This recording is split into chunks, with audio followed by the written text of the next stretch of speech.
सुरुवातीलाच पाहणार आहोत अजित पवारांच्या विमान अपघाताबाबत घातपाताची शंका व्यक्त केली जाते। त्या संदर्भात नेमक्या काय प्रतिक्रिया उमटलेल्या आहेत, विलिनीकरणासंदर्भात नेमकं काय घडलंय जाणून घेऊया। दोन्ही संदर्भातल्या सुरुवातीलाच टॉप 9 बातम्या। देवगिरीवरील बैठकीत प्रफुल्ल पटेलांकडून सुनेत्रा पवार यांची राष्ट्रीय अध्यक्षपदी घोषणा। सर्व आमदारांचं सुनेत्रा पवार यांच्या नावाला समर्थन। सूत्रांची माहिती 26 फेब्रुवारीला राष्ट्रीय अध्यक्षपदाच्या निवडीची औपचारिकता। राष्ट्रवादीच्या बैठकीत विलिनीकरणासंदर्भात चर्चा नाही। विलिनीकरणासंदर्भात माध्यमांमध्ये बोलू नका, बैठकीत सूचना। सूत्रांची माहिती अजित पवारांच्या विमान अपघात प्रकरणी रोहित पवार यांची मुंबईत पुन्हा पत्रकार परिषद। बुधवारी सकाळी 10:30 वाजता वायबी चव्हाण सेंटरमध्ये आयोजन। पत्रकार परिषदेतून काही प्रश्न उपस्थित करणारे व्हिडिओ दाखवणार असल्याची माहिती। अल्पसंख्याक विकास विभागाचं परस्पर प्रमाणपत्र वाटप प्रकरणी सुनेत्रा पवारांकडून दखल। या प्रकरणी सखोल चौकशी करून कठोर कारवाई करा, उपमुख्यमंत्री सुनेत्रा पवार यांचे अधिकाऱ्यांना निर्देश।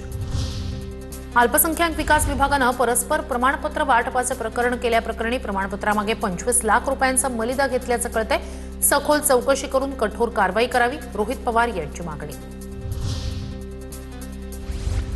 दादांच्या निधनादिवशीच 75 शाळांना अल्पसंख्याक दर्जाचं प्रमाणपत्र दिल्याच्या निर्णयाला स्थगिती।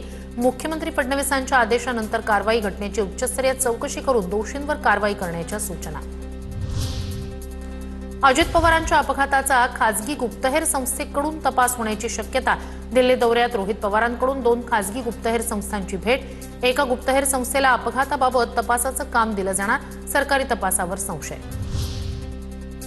अजित पवारांच्या विमान अपघातातील ब्लॅक बॉक्स जळलेल्या अवस्थेत सापडला। सूत्रांची माहिती डेटा रिकव्हरीसाठी ब्लॅक बॉक्स परदेशात पाठवण्याची शक्यता। चौकशीबाबत सरकार 1 ते 2 दिवसात महत्त्वाचा निर्णय घेणार। सूत्रांची माहिती ब्लॅक बॉक्स खराब झाल्याची माहिती समोर। रोहित पवार यांचं ट्विट 5 दिवसापूर्वीच उपस्थित केलेली शंका खरी होतीये। दादांचा अपघात की घात, उत्तर मिळाल्याशिवाय स्वस्थ बसणार नाही, ट्विटमधून केलं स्पष्ट। आता पाहणार आहोत टॉप 9 मोठ्या राजकीय बातम्या। मंत्री नरहरी झिरवाळ यांची उद्या पत्रकार परिषद। सकाळी 10 वाजता झिरवाळ माध्यमांसमोर भूमिका मांडणार। मंत्रालय लाच प्रकरणी झिरवाळांच्या क्लर्कला अटक। मालेगाव महापालिकेत टिपू सुलतानचा फोटो लावल्यानं वाद। राष्ट्रपुरुषांचे फोटो लावण्याबाबत पालिकेकडून शासन आदेशासह पत्र। नगर सचिवांचं उपमहापौर, महापौर गटनेत्यांसह अनेकांना पत्र। माफी मागणार नाही, टिपू सुलतानवरील वक्तव्यावर हर्षवर्धन सपकाळ ठाम। टिपू सुलतानचे वंशज भाजपमध्ये आले तर त्यांना देखील पद देतील, सपकाळांची टीका। रस्ते बाग यांना टिपू सुलतानचं नाव देण्यासाठी रितू तावडे, अमित साटम यांचं अनुमोदन। भाजपनं आबेल मुजमार करू नये, संजय राऊत यांचा निशाणा। तर भाजपनं कधी असे प्रस्ताव आणले नाहीत, मंगलप्रभात लोढा यांचं प्रत्युत्तर। अमित साटम, रितू तावडेंकडून टिपू सुलतानच्या नावाचा प्रस्ताव। काँग्रेस प्रवक्ते काकासाहेब कुलकर्णी यांची टीका। मुंबई पालिकेत साटम तावडे यांनी प्रस्ताव दिला होता, काँग्रेसकडून नावाचा प्रस्ताव दाखवत भाजपवर टीका। मालेगाव महापालिकेत टिपू सुलतानचा फोटो पुन्हा लावणार। उपमहापौर शाने हिंद यांच्या वक्तव्यानं पुन्हा वादाची चिन्ह। भाषणादरम्यान टिपू सुलतानची स्तुती। गणेश नाईक यांनी स्वगृही आलं पाहिजे। नाईकांना शिंदेंविरोधातील लढाई सत्तेत राहून लढता येणार नाही, मूळ प्रवाहात येऊन गणेश नाईक यांनी ती लढाई लढावी। राऊतांची नाईक यांना ठाकरेंच्या शिवसेनेत येण्याची ऑफर। शिंदेंचे शिवसेनेचे आमदार अब्दुल सत्तार यांनी महादेवाचं दर्शन घेतल्यानंतर मंदिरात चक्क गोमूत्र शिंपडलं। सिल्लोड तालुक्याच्या रहिमाबाद इथला प्रकार। सत्तारांच्या दर्शनानंतर मंदिर शुद्धीकरण केल्याचा व्हिडिओतून दावा। मुस्लिम माणूस जर मंदिरात देवाचं दर्शन घेत असेल तर त्याचं स्वागत करावं। अब्दुल सत्तार यांनी महादेवाचं दर्शन घेतल्यानंतर गोमूत्र शिंपडल्याच्या दाव्यावर अंबादास दानवेंची प्रतिक्रिया। आता पाहणार आहोत टॉप 9 राजकीय बातम्या। बीएमसी समिती सदस्यांच्या निवडीवरून ठाकरेंच्या सेनेत नाराजीचा सूर। स्थायी समितीत स्थान न मिळाल्यानं सदस्यांमध्ये नाराजी। सूत्रांची माहिती इम्प्रुव्हमेंट समितीतून राजीनामा देण्याचा दिला इशारा। तर किशोरी पेडणेकर यांना स्थायी समितीत स्थान नाही, इतरही समित्यांमधून पेडणेकरांना वगळण्यात आलं।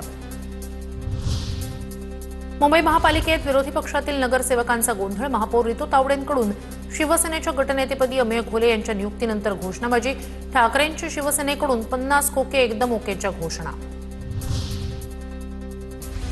पालिकेच्या नियमानुसार किशोरी पेडणेकर विरोधी पक्षनेतेपदी विरोधी पक्षनेत्या म्हणून किशोरी पेडणेकर यांची घोषणा. किशोरी पेडणेकरांचं नियुक्तीपत्र पालिकेकडून देण्यात आलं. भिवंडी महापालिकेत महायुतीत फूट. भाजप शिवसेना महापौर पदाची निवडणूक वेगवेगळी लढवणार. पक्षनेते प्रकाश पाटील यांची घोषणा. मंत्रालयातील झिरवाळ्यांच्या कार्यालयातील लाचखोरी प्रकरण. आरोपी राजेंद्र ढेरिंगेच्या नाशिक रोडमधील घराची झडती. महत्वाची कागदपत्र एसीबीकडून जप्त. संभाजीनगरमध्ये भाजपचा महापौर झाल्यापासून मराठी लोकांवर अन्याय. राऊतांचं ट्विट.